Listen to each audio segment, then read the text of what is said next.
High protein role বানাতে আমি এখানে নিয়ে নিয়েছি পনির, নিয়েছি ফুলকপি, red bell pepper, yellow bell pepper, capsicum, mushroom, tomato, গাজর, পেঁয়াজ কুচি, লঙ্কা কুচি। কড়াই গরম হয়ে গেলে তাতে আমি অ্যাড করে দিয়েছি 1 teaspoon organic cold pressed mustard oil. এবার সমস্ত ভেজিটেবলসকে দিয়ে দিলাম, দিয়ে হালকাভাবে সটে করে নিলাম। তারপরে অ্যাড করে দিয়েছি জিঞ্জার গার্লিক পেস্ট, আবারও সমস্ত উপকরণকে ভালোভাবে মিশিয়ে সটে করে নিলাম। তারপরে অ্যাড করে দিয়েছি জিরে গুঁড়ো, ধনে গুঁড়ো, সল্ট আর টারমারিক।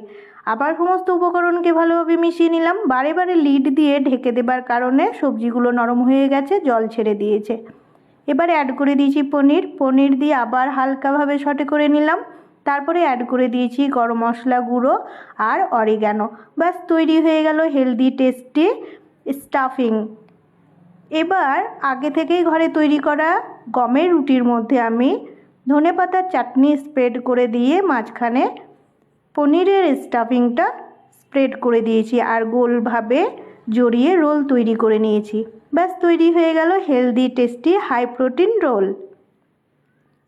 এই রোল আমি এনজয় করেছি লাঞ্চ টাইমে। আপনারাও এইভাবে তৈরি করে নেবেন আর এনজয় করবেন লাঞ্চ টাইমে। আমার রেসিপি ভালো লাগলে লাইক দেবেন, কমেন্টে জানিয়ে যাবেন আর শেয়ার করে দেবেন আপনার সমস্ত বন্ধুদের সাথে।